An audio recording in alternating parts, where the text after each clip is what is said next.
مولاي صل وسلم دائما ابدا على نحمده ونصلي على رسوله الکریم، اما بعد۔ محترم سامعین، ناظرین، نکاح سے متعلق نبی رحمت صلی اللہ علیہ وسلم کے کچھ ارشادات آپ حضرات کے سامنے رکھنے ہیں۔ پہلا ارشاد نبی رحمت صلی اللہ علیہ وسلم ارشاد فرماتے ہیں، یا معشر الشباب من استطاع منکم الباءۃ فلیتزوج۔ اے نوجوانوں کی جماعت، تم میں سے جو شخص بھی گھریلو ضروریات کی تکمیل کی قدرت رکھتا ہو تو اس کو چاہیے کہ نکاح کر لے۔ جو گھریلو ضروریات کی تکمیل کی قدرت رکھتا ہو، طاقت رکھتا ہو، اس کو چاہیے کہ نکاح کرے۔ یہ نبی رحمت صلی اللہ علیہ وسلم کا ارشاد ہے۔ اس لیے فقہا یہ کہتے ہیں کہ جو شخص نفقہ ادا کرنے کی قدرت رکھتا ہو، بیوی کو خرچہ دینے کی، نفقہ ادا کرنے کی قدرت رکھتا ہو، اور نکاح نہیں کرنے کی صورت میں گناہ میں پڑنے کا اندیشہ ہو، خطرہ ہو، تو ایسے شخص پر نکاح کرنا فرض ہو جاتا ہے۔ اگر گناہ میں پڑنے کا خطرہ نہیں ہے، اندیشہ نہیں ہے، تو نکاح فرض تو نہیں ہوتا ہے، لیکن سنت مؤکدہ رہتا ہے ایسی حالت میں بھی، چونکہ نبی رحمت صلی اللہ علیہ وسلم نے ارشاد فرمایا، النکاح من سنتی، نکاح میری سنت ہے۔ تو نکاح نہیں کرنے کی صورت میں گناہ میں پڑنے کا اندیشہ نہیں ہے، ایسی صورت میں نکاح فرض تو نہیں ہوتا ہے، لیکن نکاح سنت مؤکدہ رہتا ہے ایسی حالت میں بھی۔ تو یہ نبی رحمت صلی اللہ علیہ وسلم کا ارشاد ہے کہ جو گھریلو ضروریات کو پورا کرنے کی قدرت رکھتا ہو اس کو چاہیے کہ نکاح کر لے۔ یہ اسلام میں، شریعت میں معیار بنایا گیا ہے اور بتایا گیا ہے۔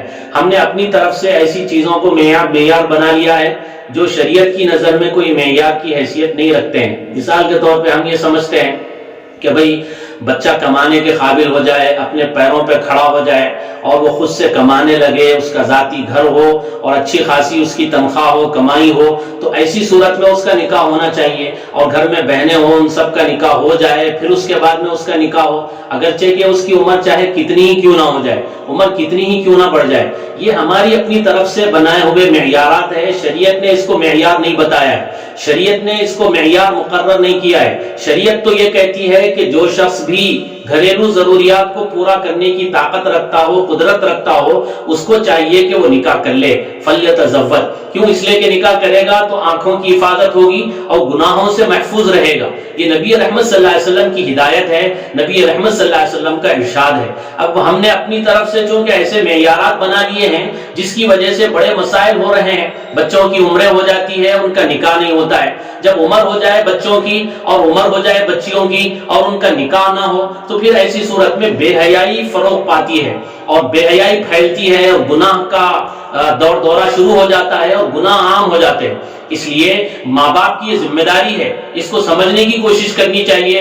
نبی رحمت صلی اللہ علیہ وسلم نے ایک موقع پر ماں باپ کی ذمہ داری کو بیان کرتے ہوئے ارشاد فرمایا کہ ماں باپ کی بنیادی ذمہ داریوں میں سے ایک ذمہ داری یہ ہے کہ جب بچہ پیدا ہو تو اس کا اچھا نام رکھے، اس کے بعد جب بچہ 7 دن کا ہو جائے اس کا عقیقہ کرے، اور پھر آپ نے ارشاد فرمایا اذا بلغ فلیزوجہ، بچہ جب بلوغ کو پہنچ جائے، بالغ ہو جائے، تو ماں باپ کی ذمہ داری ہے کہ اس کا نکاح کر دے۔ اور اگر بچہ بڑا ہو گیا، نکاح کی عمر کو پہنچ گیا، اس کے باوجود ماں باپ نے اس کا نکاح نہیں کیا، شادی نہیں کی، اور اس سے کوئی گناہ ہو گیا تو اس کا وبال ماں باپ پر ہوگا۔ فإنما اسمہ علی ابیہ، نبی رحمت صلی اللہ علیہ وسلم یہ کہتے ہیں کہ بچہ جب بالغ ہو جائے اس کا نکاح کر دو، بچے کی عمر ہو جائے اور ماں باپ نے نکاح نہیں کیا، اس سے کوئی گناہ ہو گیا تو اس کا وبال اس کے ماں باپ پہ ہوگا۔ یہ ذمہ داری ہے ماں باپ کی، سمجھنے کی ہے۔ ماں باپ کی نظر میں بچہ 60 سال کا بھی ہو جائے تو بچہ ہی ہے، اس لیے ماں باپ سمجھتے ہیں کہ ابھی میرے بچے کی عمر ہی کیا ہوئی ہے۔ حالانکہ یہ جو زمانہ ہے، انٹرنیٹ کا دور ہے، یہ بے حیائی کے عروج کا دور ہے۔ ایسے موقع پر ماں باپ اپنی ذمہ داری کو سمجھیں اور اپنی ذمہ داری کو پورا کریں کہ بچیوں کی جب عمر ہو جائے تو ان کا نکاح کر دے، ورنہ معاشرے میں بے حیائی پھیلے گی، ورنہ معاشرے میں گناہ پھیلے گا اور بدکاری عام ہوگی، اور سارے کے سارے نوجوان بچے اور بچیاں گناہوں میں مبتلا ہوں گے۔ تو یہ نبی رحمت صلی اللہ علیہ وسلم کا ارشاد ہے۔ اسی طرح نبی رحمت صلی اللہ علیہ وسلم نے یہ ارشاد فرمایا کہ عام طور پہ جو نکاح کیا جاتا ہے، بچی میں جو چیزیں دیکھی جاتی ہیں، 4 بنیادوں پہ کسی عورت سے نکاح ہوتا ہے۔ نبی رحمت صلی اللہ علیہ وسلم ارشاد فرماتے ہیں اس کے مال کو دیکھ کے کوئی نکاح کرتا ہے، اس کی خوبصورتی کو دیکھ کے نکاح کرتا ہے، اس کے حسب نسب خاندان کو دیکھ کے نکاح کرتا ہے، اس کی دینداری کو دیکھ کے نکاح کرتا ہے۔ نبی رحمت صلی اللہ علیہ وسلم نے ارشاد فرمایا ان میں سے تم دینداری کو بنیاد بنا کے نکاح کرو۔ نکاح کے سلسلے میں جو چیز دیکھنے کی ہے وہ دینداری ہے. بچے میں بھی دینداری دیکھنی ہے, بچی میں بھی دینداری دیکھنی ہے. جس میں دینداری ہوگی, جو دین اس کے زندگی سے چھلکنے لگے, دین جیسے دکاندار کا مطلب اس کے پاس دکان ہو, دکان کا سامان ہو. دیندار کا مطلب یہ ہے کہ دین وہ اپنے پاس رکھنے والا, اس کے پاس سے دین چھل کے نظر آئے, دکھائی دے.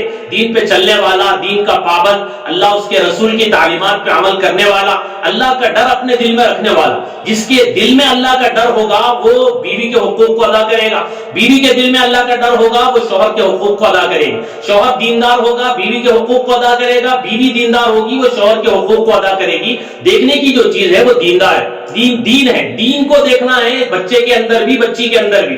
مال کو دیکھیں گے تو مال ایک ایسی چیز ہے جو ختم ہونے والی ہے. مال کو بنیاد بنا کے جو نکاح ہوتا ہے اس کے بعد میں بڑے مسائل ہوتے ہیں اور معاشرے میں ایسا ہو رہے ہیں. تو دیکھنے کی چیز یہ ہے. نبی رحمت صلی اللہ علیہ وسلم نے نکاح سے متعلق ایک اور ارشاد آپ کا ہے, آپ فرماتے ہیں کہ وَجْعَلُوهُ فِي الْمَسَاجِدِ, نکاح کی مجلس مسجد میں منعقد کی جائے. نکاح کی مجلس کو مسجد میں منعقد کیا جائے گا تو اس میں بڑے فقہاء کہتے ہیں کہ اس طرح نکاح کی مجلس کو مسجد میں منعقد کرنا مستحب ہے, کیونکہ مسجد میں نکاح کی جب مجلس ہوگی تو ظاہر بات ہے مسجد میں گانا باجا نہیں ہوگا, مسجد میں کوئی ناچ گانا نہیں ہوگا, کوئی بے حیائی کی محفل اور مجلس منعقد نہیں کی جائے گی. سیدھا مسجد میں جو بھی آئے گا کوئی گناہ کا کام آگے تو مسجد میں نہیں کرے گا. نکاح کی مجلس کو مسجد میں منعقد کرنا فقہاء کہتے ہیں مستحب ہے. نبی رحمت صلی اللہ علیہ وسلم کا ارشاد ہے, چونکہ نکاح کے لیے جب مسجد کو آئے گا تو نماز بھی ہو جائے گی, اثر کے بعد نکاح ہوگا, اثر کی نماز ہو جائے گی, نکاح میں تھوڑی دیر ہو جائے تو مغرب کی نماز بھی ہو جائے گی, جو دولہا ہے اس کی بھی, اور جتنے باراتی ہیں جتنے لوگ ہیں سب کی نمازیں ہو جائے گی.